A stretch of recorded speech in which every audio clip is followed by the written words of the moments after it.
তো বললাম নবীজি সাল্লাল্লাহু আলাইহি ওয়াসাল্লাম তখন বললেন, ইন্নাল্লাহা কাদ আবদালাকুম বিহিমা খায়রাম মিনহুমা ইয়াউমাল আযহা ওয়া ইয়াউমাল ফিতর। নিশ্চয়ই আল্লাহ তোমাদের এই দুই দিনের পরিবর্তন করে দিয়েছেন তার চাইতে উত্তম দুইটি দিনের মাধ্যমে। সেই দুইটি দিন হলো ঈদুল আজহা এবং ঈদুল ফিতর। একটা হলো কোরবানির ঈদ, একটা হলো এই রোজার ঈদ। তাহলে এখানে দুইটা কথা আবারও খেয়াল করেন। এক নাম্বার হলো এই দুইটা দিন আমাদের জন্য দিয়েছেন কে? ইন্নাল্লাহ, নিশ্চয় আল্লাহ দিয়েছে। নবীজি বলছে এটা তোমার বাপেও না, তোমার দাদারও না, তোমার বংশেরও না, তোমার নেতারও না, তোমার দলেরও না। দুই নাম্বার কথা হলো নবীজি বলেন আবদালাকুম, পরিবর্তন করে দিয়েছেন আল্লাহ। তার মানে তোমাদের তামাশা, তোমাদের খেলাধুলা, তোমাদের ফুর্তি, তোমাদের নাচ গান, তোমাদের এই অসভ্যতা, এই হারাম, এই গুনাহটাকে বদলাইয়া দিছেন, দিয়া উত্তম দুইটা দিন ইবাদত আমলের জন্য, আল্লাহর সন্তুষ্টি কামনার জন্য দিয়েছেন। তাহলে যদি ঈদের আনন্দ মানেই হয় ডেকসেট, গান বাদ্য, নাচ গান, ফুর্তি, এই নারী পুরুষ ছেলে মেয়ের এই মাতামাতি অবাধ অসভ্যতা, এটাই যদি এটার অর্থ হয় তো এটা বদলাইছে কি? তার বদলানোর দরকার কি? এটি তো আসিলই। কথা বোঝেন নাই আপনি? ওরা তো এটা করতেই আসিল দুই দিন, তা আবার বদলানোর কি হয়েছে? তো নবী আবার এটা কি কইলেন যে আল্লাহ তোমা করে দুইটা দিন বদলাইয়া তাতে উত্তম দুইটা দিন, এটা কোনের দরকার আসিল না? এখন ঈদ মানে যদি আমাদের ছেলে মেয়েরা নাচবে, গাইবে, ডেকসেট বাজাবে আর বেপর্দা বেহায়ার অসভ্যতা করবে, এটাই যদি হয় অর্থ, তো বদলাবের কি? পরিবর্তনের কি দরকার হইল এখানে? আহা, এবার বলেন, আফসোসের ব্যাপার, যেটা বদলাবার জন্য আল্লাহ দিলেন আমরা সেটাই করছি, যেটা পরিবর্তন করে রসুল আল্লাহর পক্ষ থেকে শুনালেন আমরা তাতেই আবার লিপ্ত। আমরা সেই জাহিলিয়াতেই ফিরে গেলাম, আমরা সেই বেঈমানের আচরণেই ফিরে গেলাম, আমরা সেই মুশরিক মূর্তি পূজক, মূর্তি পূজা করাকালীন তারা যা করত তাই ফিরে গেলাম। আবার কি হলো? বলেন কি হলো আমাদের? আপনারা যদি সব নির্বাক বয়স্করা, মাঝ বয়সীরা, ঘরের বাবা, ঘরের মা, অভিভাবক, আপনারা অবাক করে তাকায় আছেন, আপনারা কিছুই বলছেন না কেউ নিজের ছেলেকে, নিজের মেয়েকে, আপনারা স্বামীরা নিজেদের স্ত্রীকে বেপর্দা থেকে বাঁচাচ্ছেন না, তাহলে আপনাদের ভিতরে পৌরুষ কোথায়? সাহসিকতা কোথায়? আপনাদের ইসলাম কোথায়? আপনাদের আখেরাত কোথায়? আপনাদের পরকাল? এই যে সংসারের জন্য 60 বছরে এত কষ্ট করলেন, বিনিময়ে আখেরাতে কি পাবেন? যে স্ত্রী পর্দা করে না তার থেকে আপনি আখেরাতে কি পাবেন? যেই ছেলেটা নামাজ পড়ে না, যেই মেয়েটা বেপর্দা, তার থেকে আপনার পরকালের সম্বল কি? বলেন, অর্জনটা কি? কি পাবেন? ইনসাফের সাথে বলে, ভেবে দেখেন, ভেবে দেখেন। প্রতিনিয়ত মুসলমানের ছেলে মেয়েরা আপনার গুনাহটাকেই আরো ডিজিটালাইজড করছে, নাফরমানিটাকেই, অসভ্যতাটাকেই ঈদের নামে, উৎসবের নামে আরো ডিজাইনেবল করছে। আগে রাস্তার মোড়ে মোড়ে ডেকসেট বাজাইতো, এখন ডাইরেক্ট পিকআপ ভাড়া কইরা এর উপরে ডেকসেট লইয়া এরপরে 18-20টা 30টা ছেলে একসাথে এটার ভিতরে লাফায়। এইটা কি? চান্দিনা থেকে ক্যান্টনমেন্টে চান্দিনা, কথার কথা। গাড়িটা যাইতেছে আইতেছে, যাইতেছে আইতেছে, পিকআপ আর হেতে লাফাইতে আছে এটার তালে, ডেকসেটে ফুল সাউন্ডে গান বাজতেছে, হেতে না লাফাইতে আছে। আগে কোরবানির ঈদে পিকআপ দিয়া গরু টানে, আর রোজার ঈদে মানুষ নামের বলদ টানে। কথা বুঝেন? এই পিকআপ দিয়া কোরবানির ঈদে বলদ টানবে, আর রোজার ঈদে এই বলদরে টানে। আজ থেকে 1 বছর আগে, মানে গত বছরের আগের বছর বশির কোন বছরে? গত বছর আগের বছর এই সফওয়ানের যে আমি কইছি না, গত বছরের আগের বছর, হ্যাঁ গত বছরের আগের বছর আমি এরকম রোজার ঈদের নামাজ পড়াইয়া আসতেছিলাম আমার গাড়িতে করে বাসার দিকে। তা আমার সাথে আমার ছোট ছেলে, আমার দোনো ছেলেই ছিল গাড়ি, আমার সাথে নামাজ পড়ছে। তা আমার ছোট ছেলে সফওয়ান, তার তখন 6 বছরের মতো হবে বয়স। তো সে গাড়িতে বসা, হঠাৎ আপনার এই হঠাৎ থেও আইতেছি, হঠাৎ দেখছে যে এই পিকআপের মধ্যে করে এই ডেক সেটে ঈদের দিন এরকম অনেক ছেলে এরকম লাফাইতে আছে আর গান বাজতেছে। তো এত ছোট মানুষ, আমার ফুতে কইতেছে আবু আবু আবু আবু এটা কিতা এরকম করে কাম। হেতে হঠাৎ অবাক হয়ে গেছে, মানে এরকম করতেছে কেন, এরা এরকম লাফাইতেছে কা, হেতে বুঝছে না বিষয়টা কি। পরে আমি বললাম তারে, আব্বু তারারে আজকে সকালে কুত্তা কামড়াইছে। হ্যাঁ হ্যাঁ, আমার এই বয়ান আছে এখনো, গত বছরের আগের বয়ানটা এখনো নেটে আছে। তারারে মূলত আজকে সকালবেলা কুত্তা কামড়াইছে, কুত্তায় কামড়াইছে এগুলারে। আর কুত্তার কামড়ে এখন সকালবেলা, আজকে ঈদের দিন, সমস্ত ডাক্তার ছুটিতে আছে, ফার্মেসিটিও বন্ধ, ওষুধ পাচ্ছে না, ডাক্তারও পাচ্ছে না, এই জন্য কুত্তার কামড়ে লাফাইতে আছে এখানে। এই ছাড়া আর কোনো কারণ নাই। এই মানুষরূপী জানোয়ার সে তার মুসলমানের পরিচয় ভুলে গেছে, সে তার ধর্মের পরিচয় ভুলে গেছে। অথচ ঈদ তোর বাফে দেয় নাই, তোর আল্লাহ দিছিল। ঈদ তোর নেতায় দেয় নাই বেটা, ঈদ তোর আল্লাহ দিছিল। তোর যদি আনন্দই করতে মন চায়, তুই যদি নাচতেই চাস, গাইতেই চাস, তুই যদি গান বাদ্য ঢোল বাজাইতেই চাও, নারী নিয়ে ফুর্তি করতে চাও, তুমি হাইওয়ান খোদার ঈদের দিন করো কেন?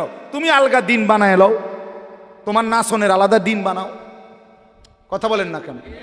তুমি আলাদা দিবস বানায় নাও। তুমি আল্লাহর দেওয়া নিয়ামত, আল্লাহর দেওয়া দিন, ঈদ আল্লাহ দিচ্ছেন, রাসূলুল্লাহর জবান দিয়ে উচ্চারিত হয়েছে, ইন্না লিকুল্লি কওমিন ঈদান ওয়া ইন্না হাদা ঈদুনা। নবী বলছেন প্রত্যেক জাতির নির্দিষ্ট ভিন্ন ভিন্ন খুশির দিন আছে, আর এটা এই রোজার শাওয়ালের প্রথম দিন, জিলহজের 10ম তারিখ, নবী বলেছেন এটা আমাদের ঈদ, এটা আমাদের ঈদ। তাহলে নবীজি বললেন এটা আমাদের ঈদ, নবীজি বললেন এটা আল্লাহ দিয়েছেন, ইন্নাল্লাহা কাদ আবদালাকুম, আল্লাহ পরিবর্তন করে দিয়েছেন। তাহলে যেটা আল্লাহর দেওয়া, যেটা রসুলের দেওয়া, যেটা নবীজির বলা, সেইখানে আমরা নাফরমানি করা, আমাদের মেয়েরা বেপর্দা চলবে, রাস্তায় রাস্তায় হাঁটবে, আমাদের স্ত্রীরা বেপর্দা চলবে, আমাদের ছেলেরা এক ওয়াক্ত নামাজ পড়বে না, নাচবে গাইবে, এটাই কি ছিল এই গত 1 মাসের রমজানের এতগুলো ইবাদত দিয়ে আল্লাহ তাআলার চাওয়া? এটাই ছিল না।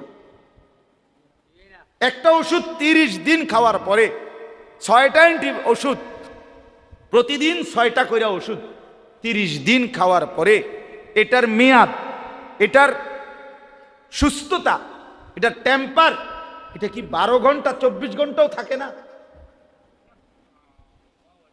আপনি বলেন 30 দিন পরে ঈদের চাঁদ উঠলো, তাহলে সন্ধ্যা 6টা বাজে যদি চাঁদ ওঠে, পরের দিন ঈদের দিন সন্ধ্যা পর্যন্ত 6টা পর্যন্ত তো 24 ঘন্টা, ঠিক কি না বলেন?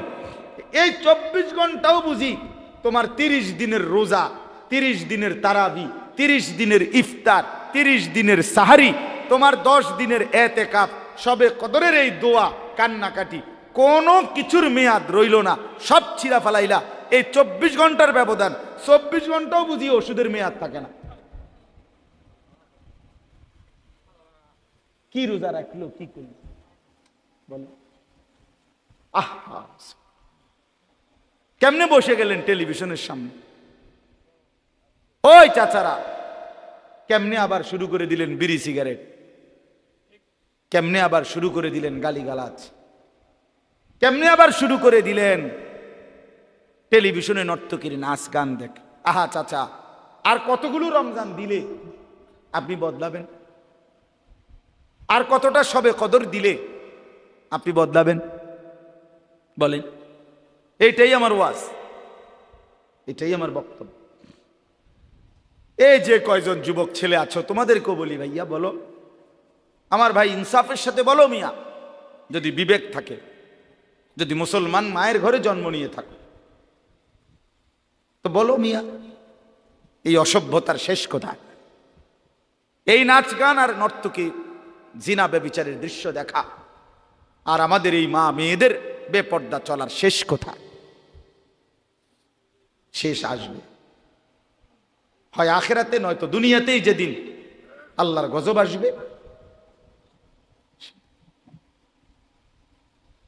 যেদিন বেঈমান কর্তৃক নির্যাতিত হবে, যেদিন কাফের কর্তৃক জুলুমের শিকার হবে, সেদিন চোখের পানিতে জমিন ভাসবে। হ্যাঁ, রঙের গুড্ডি উড়াইতেছে সবাই, বাবার কষ্টের টাকা, অভিভাবকের কষ্টের উপার্জন, এইভাবে বাজি ফুটাইয়া, গান বাজায়া, ডেক্সেট বাজায়া সবকিছু করে শেষ করে দিতেছে। এই জন্য আমি বললাম লাআল্লাকুম তাত্তাকুন, আল্লাহ তাআলার প্রথম চাওয়া ছিল মাহে রমজান থেকে যে আমি তোমাদেরকে মুত্তাকি বানাবো, তাকওয়ার গুণ অর্জন হবে। আর তাকওয়া মানে অন্তরের ভিতরে মালাকা, যোগ্যতা আসা, যেই যোগ্যতা আসলে গুনাহ ছেড়ে দিতে সহজ হয়, নেকামল করতে সহজ হয়, এইটাই আশাটা, এটা ছিল টার্গেট। এখন এটা যদি আমাদের অর্জিত না হয়, আমি যদি সেই আগের মতোই গুনায় অভ্যস্ত থাকি, কয়জনের সিদ্ধান্ত নিছেন যে আর মিথ্যা বলবেন না? কয়জনের সিদ্ধান্ত নিতে পারছেন বলেন যে আমি আর হারাম, সুদের লেনদেন, অবৈধ উপার্জন আর করব না? কয়জন নিজের স্ত্রী সন্তানের চরিত্র, পর্দা, এটার খবর নিলেন, সিদ্ধান্ত নিলেন, তাদের পরিবর্তন করাইলেন, করলেন, বা তারা হলো? এটা দেখেন, তাইলে না বুঝবেন রমজানের মাকসাদ অর্জিত হয়েছে কিনা। নাহলে শুধু উপাস রাখা, শুধু স্ত্রী থেকে আপনাকে বিচ্ছেদ করা, এটা মাকসাদ ছিল না। কোন ব্যক্তিকে তার স্ত্রী থেকে 1 মাস দূরে রাখা আল্লাহ তাআলার এটাই তো মূল ইচ্ছা রমজান দ্বারা, না? কোন ব্যক্তিকে খাদ্য পানীয় থেকে বিরত রাখা শুধু এটাই মূল উদ্দেশ্য আল্লাহর, না? যে না তোরে খানার কষ্ট দিমু, তোরে পানীয়র কষ্ট দেব, তোরে তোর স্ত্রী থেকে দূরে রাখে কষ্ট দেব, মানসিক যন্ত্রণা দেব, এটাই ছিল উদ্দেশ্য? এটা না, এটা তো মাকসাদ ছিল না।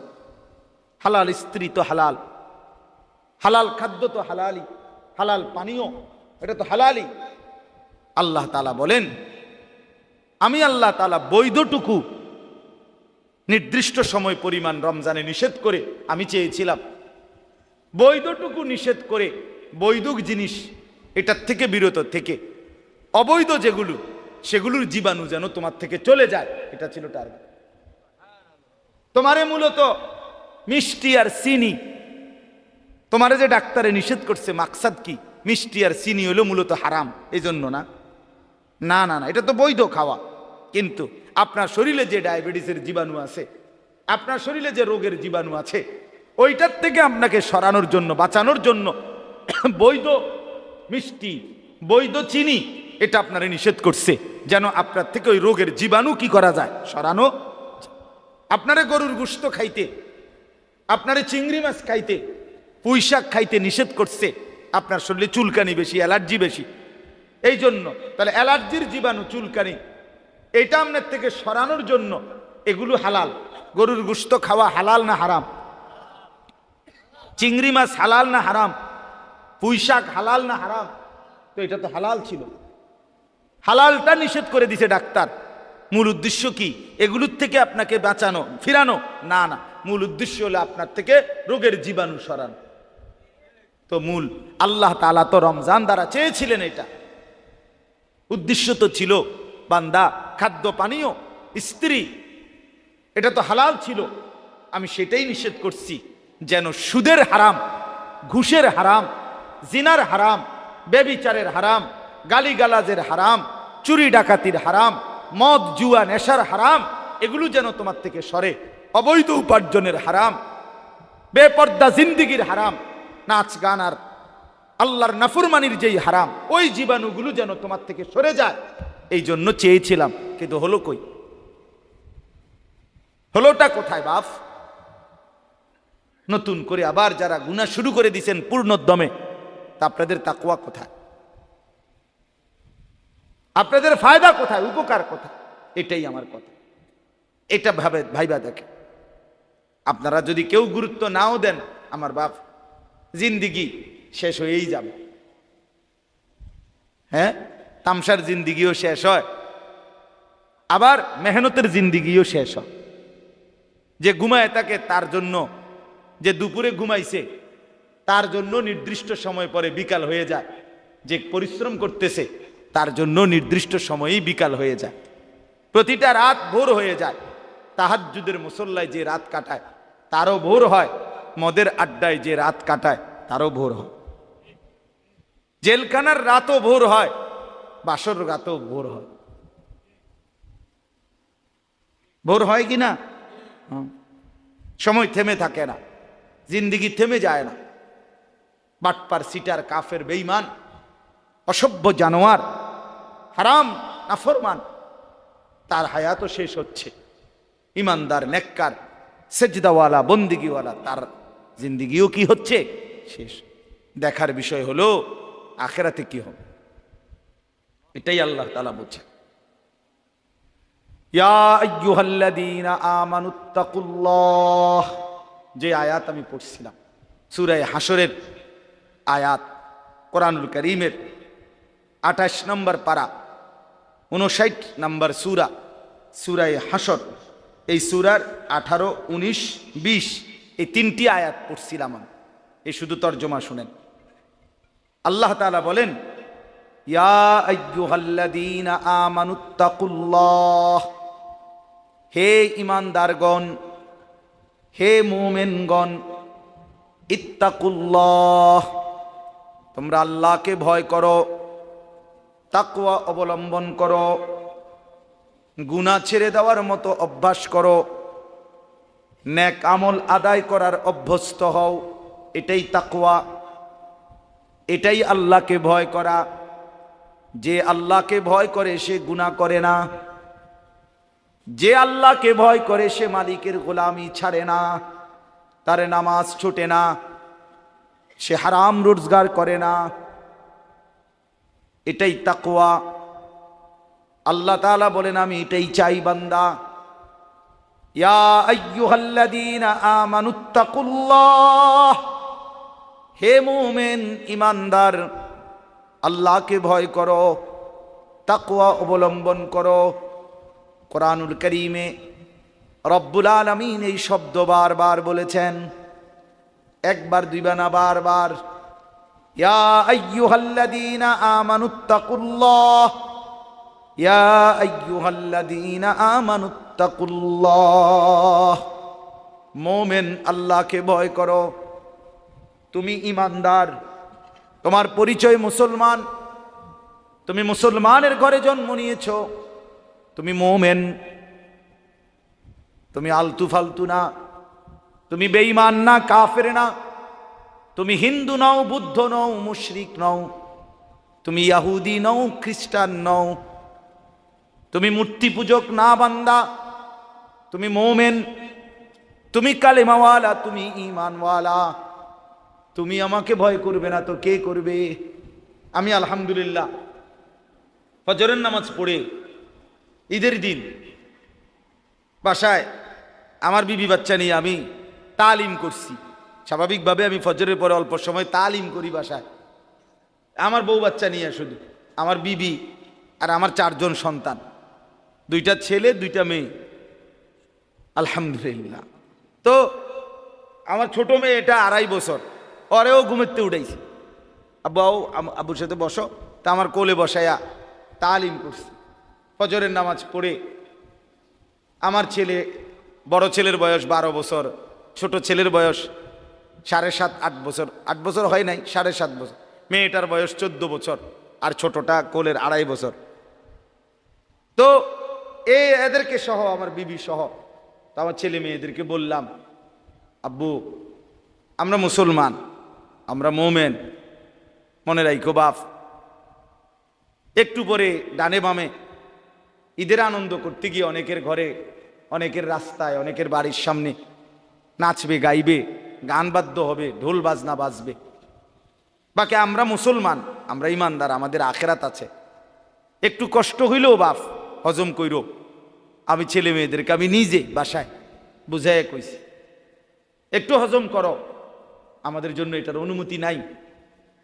আমরা ইনশাআল্লাহ আখেরাতে মজা করব, আমরা আখেরাতেই ফুর্তি করব ইনশাআল্লাহ। আর দুনিয়া চলো আমরাই মজা করি ঘরে বসা, আমরা রান্না বান্না করি সবাই মিল্লা, এটা ওইটা কুইটা দিই। আমি অনেক কিছু আনছি বাজারের থেকে, চলো এগুলো আমরা রান্না বান্না করি, সবাই মিল্লা কাজ করি, মজা করি আমরা।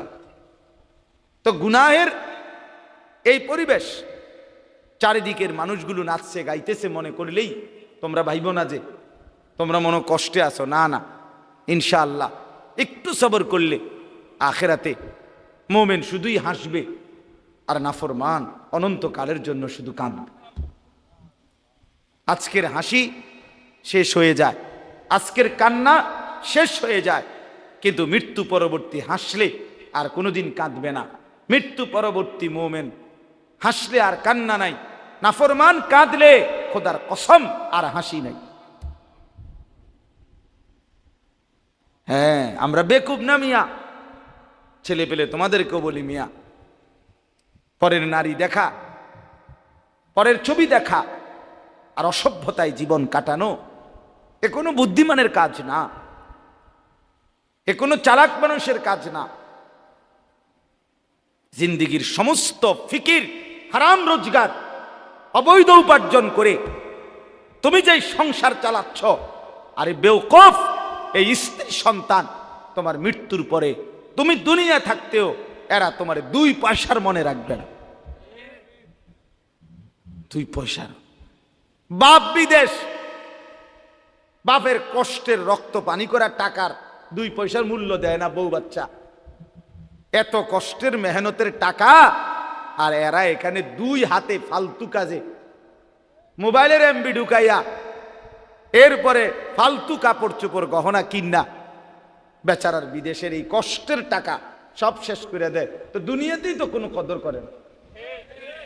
আমি তো এইবারও উমরার সফরে সৌদি আরব মক্কায়, এইবারও আমি প্রবাসীদের রোমে গেছি, বয়ান করছি প্রবাসীদের জন্য আলাদা, তাগর রোমে বয়ে বইয়া 12 জন 14 জন 20 জন 30 জন রে, কত যুবক দেখলাম। আহা কি কষ্ট করে, কি কষ্ট। এক রুমে 16 জন থাকে, 12 জন থাকে, কোন রকম। একদিকে দেখছি জ্বর উঠছে, নিচে ফ্লোরে আপনার একটা চাদর বিছানো, এটার মধ্যে শুয়ে রয়েছে, কেউ নাই, কে কার খবর নাই, সবাই তো ডিউটি, 12 ঘন্টা 16 ঘন্টা 14 ঘন্টা ডিউটি। এই কসবা বাড়ি ব্রাহ্মণবাড়িয়ার ওইদিকে এক ছেলে আমারে এইবারও জড়ায় ধরে এমন কান্দা, কইতেছে কহুজুর আজকে 8 বছর হয় আমি আসছি বিদেশ।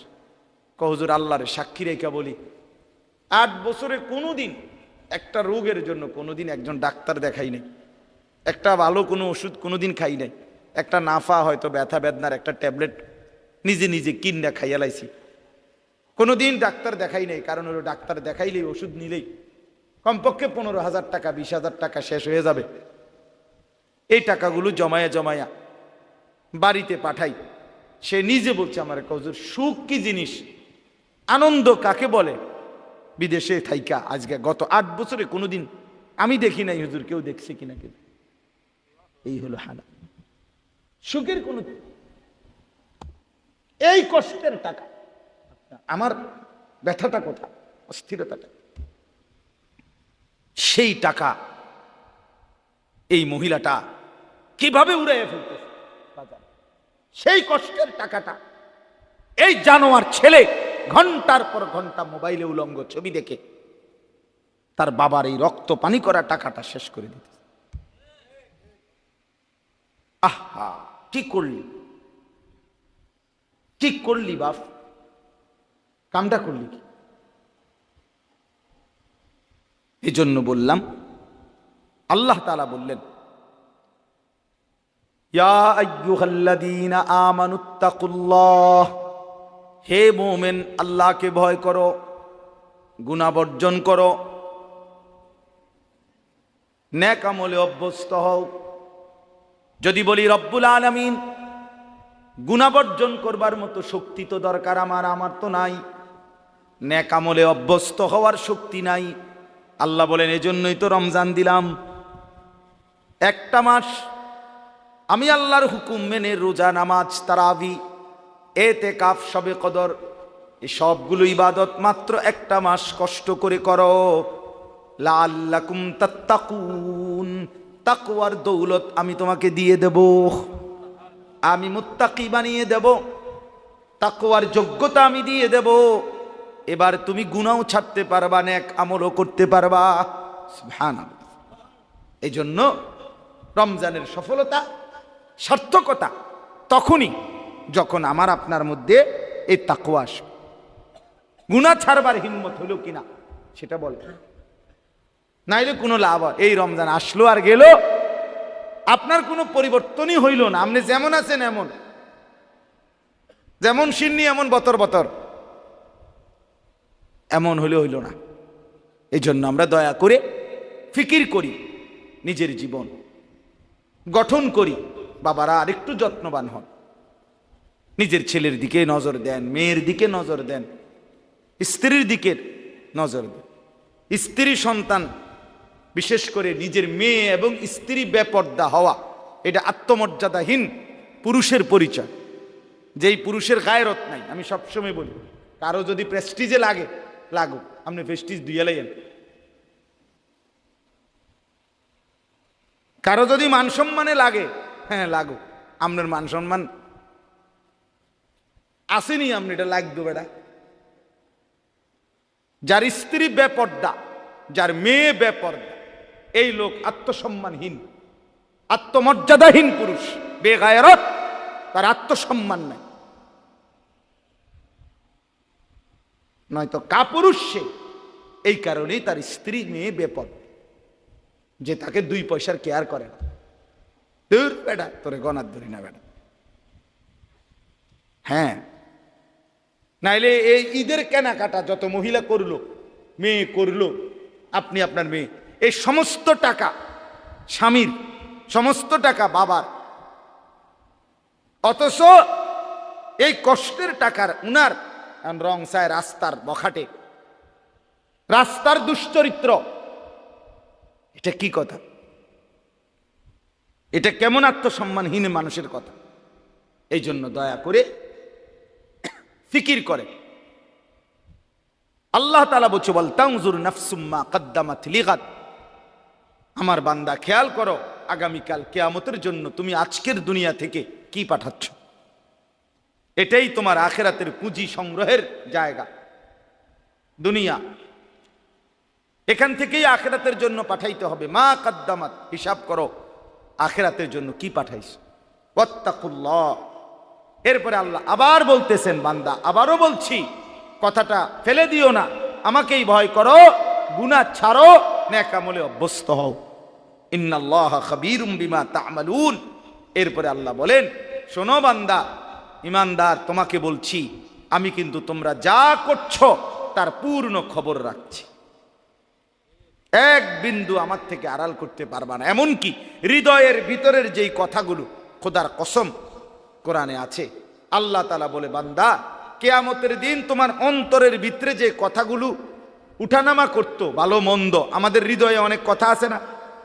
আমরা বলি না যে বেটা মনে আরো অনেক দুঃখ আছে, বা আমার আরো মনে অনেক কথা আছে। এই অন্তরের কথাগুলো পর্যন্ত আল্লাহ বলেন আমি খবর রাখি। কিয়ামতের দিন সেগুলোও তোমার সামনে আমল নামার মধ্যে লিখিত খোলামেলা দেখায় দাও। ইয়াউমা তুবলাস সারাইর ওয়া হুসিলা মা ফিস সুদূর, অন্তরের কথাগুলো। এই জন্য আল্লাহ বলেন আমি সব খবর রাখছি, আমাকে ভয় করো, আখিরাতের জন্য কি পাঠাইলো এটা হিসাব করো। এরপরে আল্লাহ বলেন, ওয়ালা তাকুনু কাল্লাযীনা নাসুল্লাহা ফাআনসাহুম আনফুসাহুম। আমার বান্দা এমনটা হইও না যে আমি আল্লাহকে ভুলে গেলাম। আল্লাহ বলেন আমার কিচ্ছু হবে না, বিশ্বাস করো বান্দা, একদিন তুমি তোমাকে ভুলে যাবা। আমারে বলতে বলতে আমার কিচ্ছু হইতো না, শেষ পর্যন্ত তোমার নিজের কথা আর তোমার মনে থাকবে না। তুমি যে মানুষ, তুমি যে মুসলমান, তোমার যে মরণ হবে, তোমার যে কবর হবে, তোমারে যে দুইজন ফেরেশতা প্রশ্ন করবে, তোমার যে হাসরের ময়দানে দাঁড়াইতে হবে, তোমার যে মিজানের পাল্লায় ওজন হবে তোমার আমল, তোমারে যে একটা আমল নামা দিবে, তোমারে যে ফুলসেরাত পার হইতে হবে, এই কথাগুলোই তোমার প্রয়োজন। এগুলোই একদিন তুমি বুইল্লা যাইবা। শুধু দুনিয়া দুনিয়া, ব্যস্ততায় ব্যস্ততায় একদিন দেখবা সব কিছু জায়গা রাইখা, দোকান দোকানের জায়গায়, বিল্ডিং বিল্ডিং এর জায়গায়, গাড়ি গাড়ির জায়গায়, সব তোমার জায়গায় যেটা যেখানে ছিল ওইখানে রাইখা দুনিয়া তোমারে লাথি দিয়া কবরে ফেলাই দিবে। যা যাবে, যা হারামি। তুই জানোস না আমি তোর বাপ দাদা 14 গোষ্ঠী কাউরে থাকতে দেই নাই, তুই এরম শুরু করলি কে বেটা? হ্যাঁ, তুই যে মনে হয় দুনিয়া সব খাইয়ে লাইবি লাগে। কিতা ঘটনা কিতা? তুই কারো মৃত্যু দেখো নাই? তুমি কোনো কবরস্থানে যাও নাই কোনোদিন? তুমি কোনো লাশের জানাজা পড়ো নাই? যে মানুষটা তোমার সামনে লাশ, সে কি একদিন হাত নাড়াইতো না? কথা বলে না? তার চক্ষুই খোলা ছিল না কোনোদিন? সে কি একদিন দৌড়ঝাঁপ করে নাই দুনিয়ায়? সে এখন নড়ে চড়ে না কেন? সে হাসে না কেন? তার হাত নড়ে না কেন? দয়া করে বুঝতে শিখেন। আল্লাহ বলে, এর জন্য এই পরিমাণ আমাকে ভুলে যেও না। আমারে ভুলে গেলে একদিন তুমি তোমাকে ভুলে যাবা। নিজের ভালোটাই মনে থাকবেন। উলাইকা হুমুল ফাসিকুন। আল্লাহ বলেন এমন যারা নিজেকে নিজে ভুলে যায়, আখিরাত ভুলে যায়, এরা ফাসিক, এরা প্রকাশ্য পাপী। ফাসিক বলে প্রকাশ্য পাপী। কি পাপী? প্রকাশ্য পাপী। এরপরে আল্লাহ বলেন লা ইয়াস্তাবি আসহাবুন নারি ওয়া আসহাবুল জান্নাহ। শুনে নাও বান্দা, জাহান্নামবাসী আর জান্নাতবাসী কখনোই সমান হতে পারে না। হাসরের ময়দানে গেলে দেখবা ফারিকুন ফিল জান্নাহ ওয়া ফারিকুন ফিস সাঈর। একদল জান্নাতি আর একদল জাহান্নামী। কেউ হাসবে চির হাসি, কেউ কাঁদবে চির কান্না। ফাআম্মা মান উতিয়া কিতাবাহু বিয়ামিনি ফায়াকুলু হাউম ইকরাউ কিতাবিয়া। আল্লাহ বলে যার আমলনামা ডান হাতে দেয়া হবে, সে হাসরবাসীকে চিৎকার করে বলবে, হাসর